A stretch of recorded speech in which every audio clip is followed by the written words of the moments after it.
There are moments when the walls of the monarchy begin to tremble, not because of speeches or scandals alone, but because of what happens quietly behind the scenes, in private rooms late at night, where whispered conversations turn into crisis meetings and family loyalty begins to crack under the pressure of disgrace.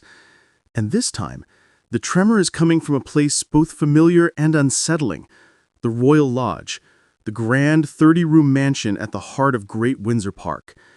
It was once a symbol of royal continuity, a home filled with memories of the Queen Mother. Now it has become the epicenter of a new royal storm, one that is pulling in Prince Andrew, Princess Beatrice, her husband, Edoardo Mapelli Mozzi, and even King Charles himself. For months, the world has watched as Andrew Mountbatten Windsor has been stripped of the last remnants of his former status. His HRH style gone, his military titles gone, his position gone. And now, even the home he has lived in for more than 2 decades is slipping away from him. He was told to leave, told that King Charles's plan to streamline the monarchy requires removing him, told that his continued presence in Royal Lodge is untenable. But Andrew has not moved. He remains in place, refusing to leave the mansion that has become both his final refuge and his biggest burden. Before we dive in, there's something I need to share with you.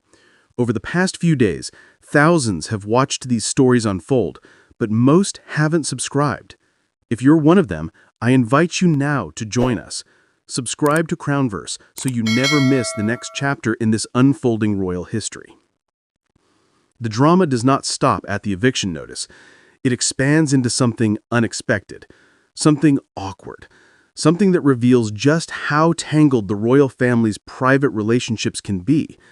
Because while Andrew was allegedly preparing to renovate the Royal Lodge in an effort to make it more defensible, more presentable, and perhaps more justifiable as his permanent home, it is being reported, by the Daily Mail and other outlets, that a surprising figure was helping him: Edoardo Mapelli Mozzi, Princess Beatrice's husband. This detail stunned royal watchers because it places Beatrice and Edo in the middle of Andrew's crisis. Beatrice has always been loyal to her father, but she has also tried to maintain a quiet, scandal-free life. Edo, a highly respected developer, has always remained low profile. And yet, according to the reports, which remain unconfirmed, Edo was seen visiting the Royal Lodge several times last November, allegedly giving design advice for Andrew's planned makeover. If these reports are accurate, Edo's involvement shows a surprising closeness between him and Andrew, at a moment when Andrew is persona non grata across the monarchy. Royal sources quoted in the reports say Andrew wanted to update the mansion, possibly to make it harder for the king to claim it was unsuitable for him. Renovations could have strengthened Andrew's argument that he was maintaining the property as he had promised in earlier agreements. But with his eviction now expected, the alleged renovation plans have been halted, leaving behind an uncomfortable truth: that Beatrice's husband might have been trying to help the most disgraced royal preserve a home the monarchy wants him out of. Behind this quiet detail lies a deeper emotional story, one involving Beatrice herself. According to a claim made by celebrity commentator Rob Shooter, which must be treated as unverified, Princess Beatrice allegedly sobbed when her father lost the right to use his prince title. Shooter claimed a close friend described Beatrice as terrified of losing access, influence, everything she was born into. This claim has not been confirmed by Princess Beatrice or her representatives, but has circulated widely in royal commentary circles. What makes this significant is not the literal truth of the allegation, but the emotional picture it paints. Beatrice grew up in the privileged world of royalty, but without the protection of being a royal worker. She has always existed on the edge, half inside, half outside the institution. She enjoys the status of a princess, but without the security of royal duties. Her father's downfall is not just a personal tragedy. It reshapes her identity, her proximity to royal privilege, and perhaps even her sense of stability. The idea that she might have cried, even if unverified, resonates with a deeper truth. Andrew's fall has consequences far beyond his own life. And then there is the matter of King Charles's affection for Beatrice and Eugenie.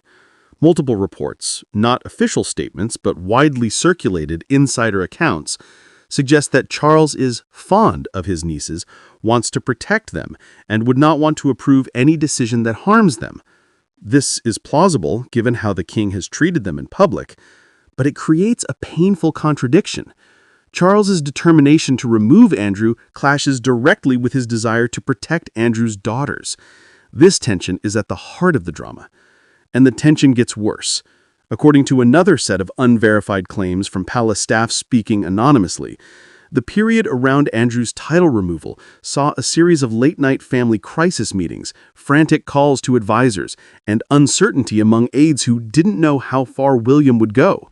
Again, these claims are unverified, but they align with the broader sense that Andrew's scandals have pushed the institution into a defensive posture. The role of Prince William in all this is particularly interesting.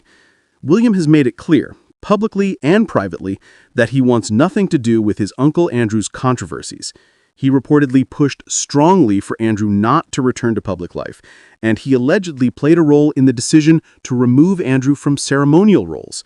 If aides are unsure how far he is willing to go, it reflects William's seriousness about modernizing the monarchy and protecting its reputation.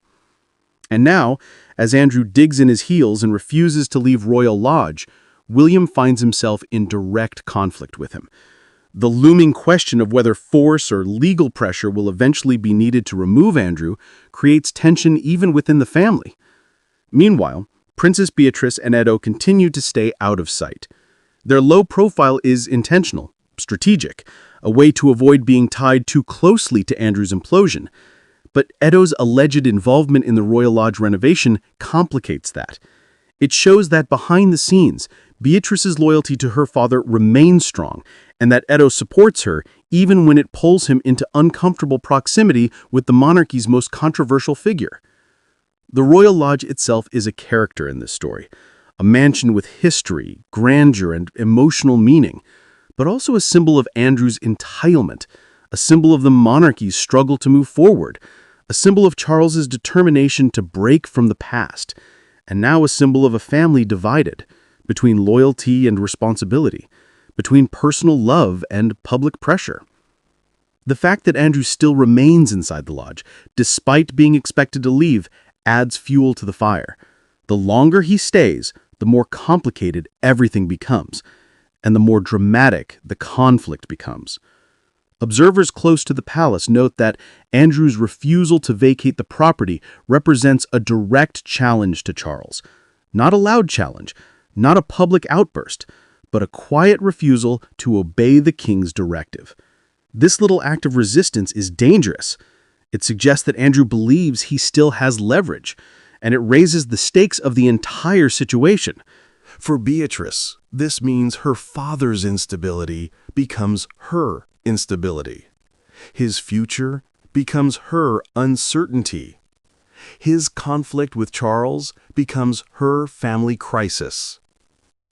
And then there's the emotional weight of it all. The idea of a daughter watching her father lose everything. Even if the reports of Beatrice sobbing are unverified, the emotional truth is clear. Her father's downfall is painful. His eviction is humiliating.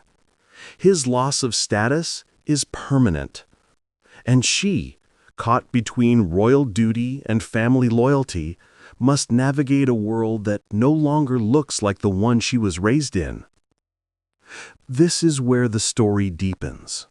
Because while Andrew's scandal is decades old, it continues to evolve. It continues to drag in new figures. It continues to reshape royal dynamics. Edo's alleged involvement in helping Andrew renovate shows how far the ripple effect goes. It reveals that Andrew's daughters and their spouses are not immune from being drawn into his chaos. And on the other side, King Charles has his own crisis. His desire to protect Beatrice and Eugenie conflicts with his need to be firm with Andrew. If he bends too much for their sake, he looks weak. If he is too harsh, he risks alienating two popular younger royals. And William, determined to safeguard the monarchy's future, watches closely, ready to intervene if needed. In the end, this story is not just about renovations. It is not just about a mansion. It is not just about a father and daughter, or a king and his disgraced brother. It is about the shifting tectonic plates inside the monarchy. It is about the delicate balance between image and reality, loyalty and responsibility, past and future. And for the moment, those plates are moving.